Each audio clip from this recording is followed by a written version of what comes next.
योगी cabinet विस्तार हो गया है। कुल 8 मंत्रियों ने शपथ ली है। 6 नए चेहरे मंत्रिमंडल में शामिल हुए और 2 राज्य मंत्रियों का प्रमोशन किया गया। राज्यपाल आनंदीबेन पटेल ने नए मंत्रियों को शपथ दिलाई है। सीएम योगी ने इस मौके पर मौजूदगी जताई। योगी कैबिनेट में भूपेंद्र चौधरी ने कैबिनेट मंत्री पद की शपथ ली है। मनोज पांडे ने भी कैबिनेट मंत्री पद की शपथ ली है। अजित पाल ने राज्य मंत्री स्वतंत्र प्रभार मंत्री पद की शपथ ली और सोमेंद्र तोमर ने भी राज्य मंत्री स्वतंत्र प्रभार पद की शपथ ली। कृष्णा पासवान ने भी राज्य मंत्री पद की शपथ ली है। कैलाश सिंह राजपूत भी इस लिस्ट में जारी हैं और उनके साथ सुरेंद्र दिलेर भी राज्य मंत्री पद की शपथ लेते नजर आए। और ये शपथ की वो 8 तस्वीरें जब योगी मंत्रिमंडल का विस्तार हुआ है।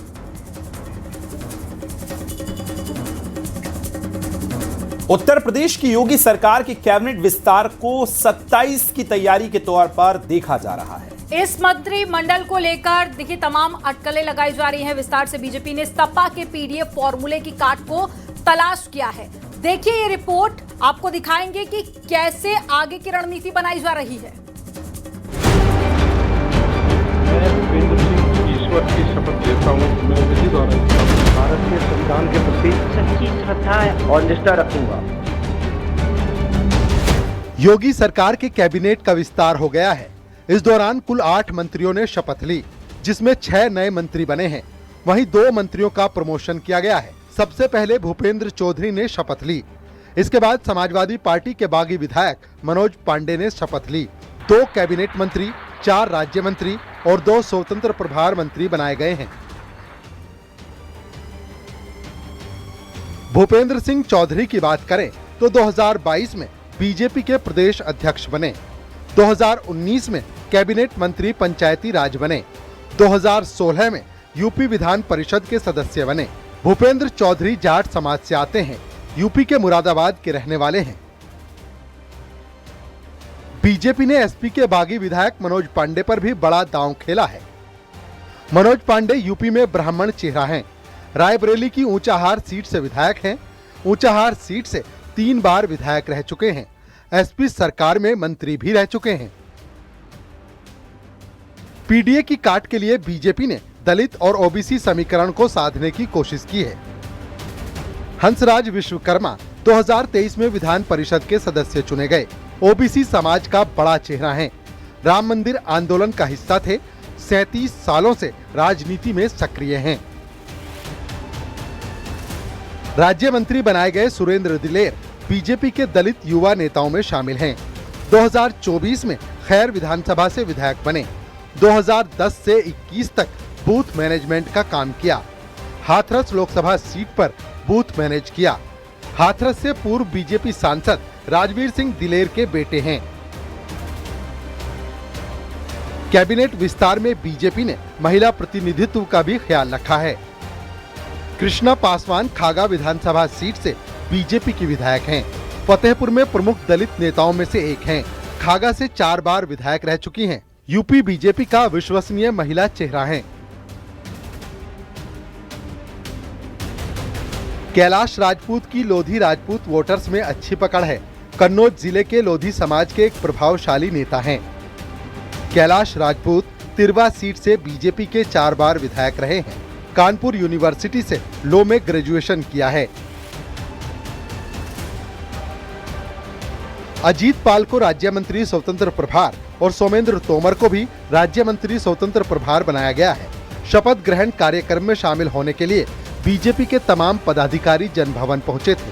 राज्यपाल के अलावा सीएम योगी आदित्यनाथ, दोनों डिप्टी सीएम और बीजेपी के प्रदेश अध्यक्ष पंकज चौधरी भी इस दौरान मौजूद रहे। इस मंत्रिमंडल के विस्तार से बीजेपी ने सपा के पीडीएफ फॉर्मूले की काट तलाश की है। इस बार के कैबिनेट विस्तार में जातीय समीकरण को साधने के लिए जाट, गुज्जर, लोधी और दलित समुदाय के वोटर्स का ख्याल रखा गया है। Bureau report, news 18, UP Uttarakhand. Yogi cabinet विस्तार में जहां समाजवादी पार्टी के पीडीएफ फॉर्मूले की काट दिख रही है, तो वहीं पर बीजेपी का कहना है कि इसे जातिगत फॉर्मूले से नहीं बल्कि सबका साथ सबका विकास वाले बीजेपी के फॉर्मूले से देखना चाहिए। कैबिनेट में शामिल हुए भूपेंद्र चौधरी और मनोज पांडे का कहना है कि 2027 के विधानसभा चुनावों के लिए बीजेपी पूरी तरह से तैयार है। पीडीए का इक्वेशन तो समाजवादी पार्टी बेहतर जानती है, किस प्रकार से पिछड़ों के नाम पर सरकारें बनती हैं, लोगों को धोखा देते हैं, वोट लेते हैं और बाद में फिर सारी चीजें सफाई से तय होती हैं। ये जग जाहिर है और ये नकारात्मक एजेंडा, ये ढोंग बार बार नहीं चलता। निश्चित रूप से पार्टी का एक सिस्टम है, सरकार माननीय योगी जी के नेतृत्व में जो हमारी प्राथमिकताएं हैं उन प्राथमिकताओं को पूरा करने के लिए सब लोग मिलकर काम करेंगे। जो राष्ट्र के साथ खड़ा हो, जो धर्म के साथ खड़ा हो, जो सनातन के साथ खड़ा हो, जो प्रभु राम के साथ खड़ा हो, वो कैसे बागी हो सकता है? बागी वो हैं जिन्होंने इसी भारत में रहते हुए सनातन की, भगवान रामचरित्र मानस की प्रतियों को जलवाने का काम किया। प्रभु सीता राम, माता सीता, माँ दुर्गा के लिए असद कहलवाने का काम किया। वो बागी हो सकते हैं कि भारत में प्रभु राम और प्रभु राम के आदर्शों पर चलने वाला व्यक्ति बागी हो सकता है? पार्टी ने एक ऐसी ही, यही भारतीय जनता पार्टी है कि कार्यकर्ताओं का सम्मान करती है और मुझ जैसे कार्यकर्ता को, एक दलित की बेटी, दलित के घर की हूँ, मैं पासी समाज से आती हूँ, समाज का मान सम्मान बढ़ाया है और मुझे आज यहाँ पर तो इस बार कैबिनेट विस्तार में बीजेपी ने जाट, गुर्जर, लोधी और दलित समुदाय के वोटर्स का ख्याल रखा है। वहीं सोमेंद्र तोमर और सुरेंद्र दिलेर और हंसराज विश्वकर्मा ने भी मंत्री पद की आज शपथ ली। शपथ लेने के बाद भी मंत्रियों ने दावा किया है कि भले ही उनके सिर्फ 9 महीने का ही वक्त हो उनके पास में, लेकिन जनता की सेवा के लिए वो कोई कसर नहीं छोड़ेंगे। पार्टी नेतृत्व का धन्यवाद करना चाहूंगा, जो अवसर मिला है। हम लोग विद्यार्थी परिषद के समय से काम करने वाले कार्यकर्ता हैं। पार्टी का जो आदेश निर्देश होगा, जो सरकार के निर्देश काम करेंगे। कार्यकर्ताओं का ध्यान रखते हुए उसी तरह से पार्टी ने, हमारी पार्टी जो सभी से विचार करके काम करती है, एक विचार समन्वय बनाकर काम किया। समाजवादी पार्टी पीडीए कोई किसी भी समाज का वो विकास नहीं चाहते। वो बस अपने आप को सत्ता में लाने के लिए किसी भी तरीके से प्रयास कर रहे हैं। और ये सबने देखा जिस तरीके से विपक्ष ने नारी शक्ति बंधन का विरोध करा, तो ये स्पष्ट हो जाता है कि किसी वर्ग का वो भला नहीं चाहते, बस अपना चाहते हैं भला। जाति से कुछ नहीं होता है। राष्ट्रवाद पार्टी, भारतीय जनता पार्टी में कोई जातिवाद नहीं है। सबको सम्मान देती है भारतीय जनता पार्टी। राष्ट्र है, राष्ट्र के लिए सेवा करने का अवसर सबको मिलता है और सबका सम्मान करते हुए उसी के तहत ही है। कोई जात पात की 2027 का चुनाव पीडीए के पिच पर होगा, निश्चित होगा। हम लोग करेंगे उसको। शपथ ग्रहण के बाद में डिप्टी सीएम केशव प्रसाद मौर्य ने कहा कि 2047 तक समाजवादी पार्टी के पास में सत्ता में आने का कोई भी योग नहीं है। 2027 के बाद में अखिलेश सैफई लौट जाएंगे। डेप्यूटी सीएम ब्रजेश पाठक का कहना है कि एसपी का पीडीए फर्जी है, वो परिवार वाला है, लेकिन बीजेपी जो कहती है वो करके दिखाती है। उनका पीडीए फर्जी है, भाजपा का पीडीए असली है। और जो भाजपा का पीडीए असली है, उस पीडीए का मुकाबला करना समाजवादी पार्टी के फर्जी पीडीए के बस की बात नहीं। और उसी पीडीए की वजह से जाति समीकरण सेट करके मंत्रिमंडल नहीं, जातियों को देखिए, जो जातियां हैं उन कोई न कोई किसी न किसी जाति उपजाति का होता है, लेकिन इसके पीछे का उद्देश्य यही है कि सबको हिस्सेदारी दिया जाए, सबको सम्मान दिया जाए, सबको स्थान दिया जाए और सब लोग मिलकर के उत्तर प्रदेश की 25 करोड़ जनता की सेवा करें। भारतीय जनता पार्टी सबका साथ, सबका विकास, सबके विश्वास के आधार पर जन जन के लिए काम करती है और 27 में प्रचंड बहुमत के साथ भारतीय जनता पार्टी की सरकार तीसरी बार आ रही है। चुनाव पीडीए के पिच पर होगा। देखिए, अखिलेश यादव जी से कहिए एक बार बंद आंख करके देखें। वो परसों नरसों बयान दे रहे थे ना कि वो अब हम पूछ करके पैर आगे पीछे रखेंगे, तो उनको पूछ के नहीं रखना है। उनका पूरी तरह से जनता ने नकार दिया है और घर में आराम से तान के सोए। कैबिनेट विस्तार पर अयोध्या से एसपी सांसद अवधेश प्रसाद ने तंज कसा।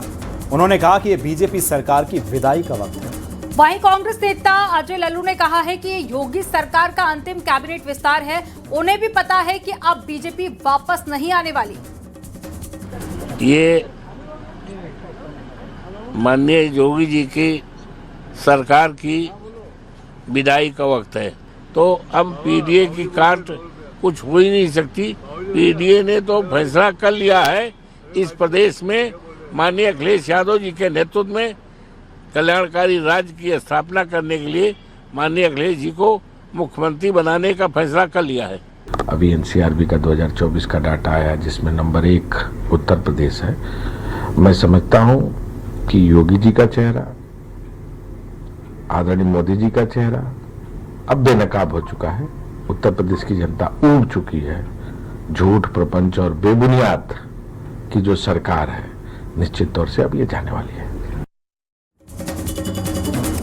भारतीय कुश्ती संघ के पूर्व अध्यक्ष ब्रजभूषण शरण सिंह और ओलंपियन रेसलर विनेश फोगाट के बीच में पुरानी रंजिश अब शेरो शायरी के रूप में सामने आ गई है। सोशल मीडिया पर अब कुश्ती की जंग शायरी में तब्दील हो गई है। दोनों ने एक दूसरे पर कविता के जरिए तीखे वार पलटवार किए। रिपोर्ट में दिखाते हैं।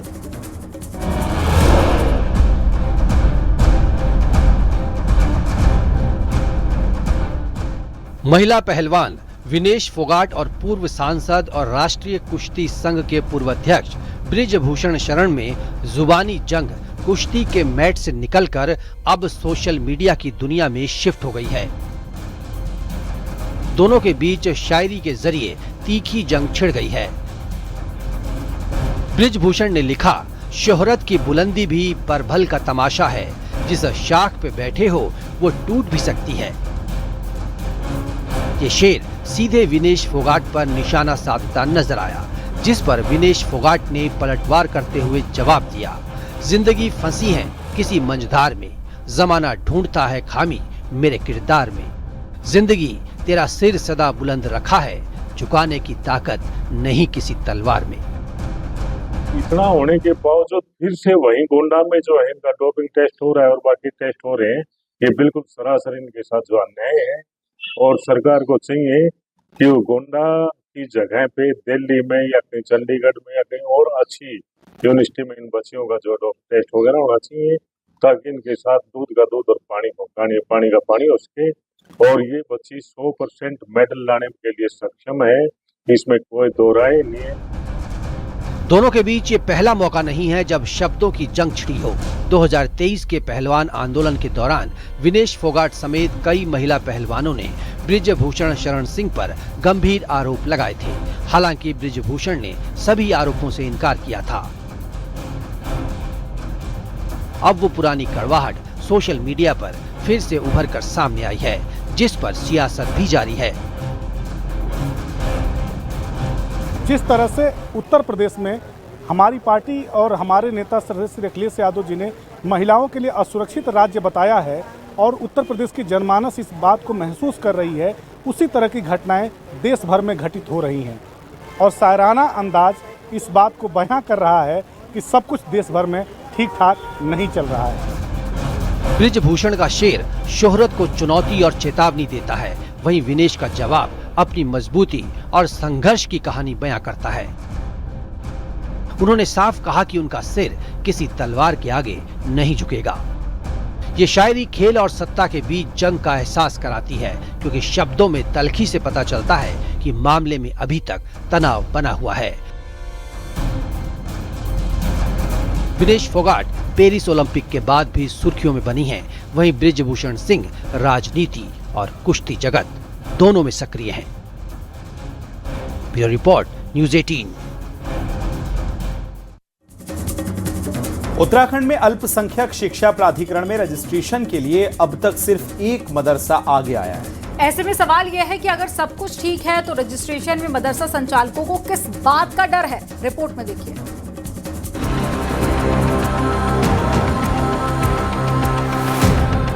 प्रदेश में मदरसा बोर्ड में रजिस्टर्ड मदरसे भी नॉर्म्स के अनुसार नहीं हैं। ये हम नहीं बल्कि बाल आयोग के अध्यक्ष गीता खन्ना खुद कहती हैं।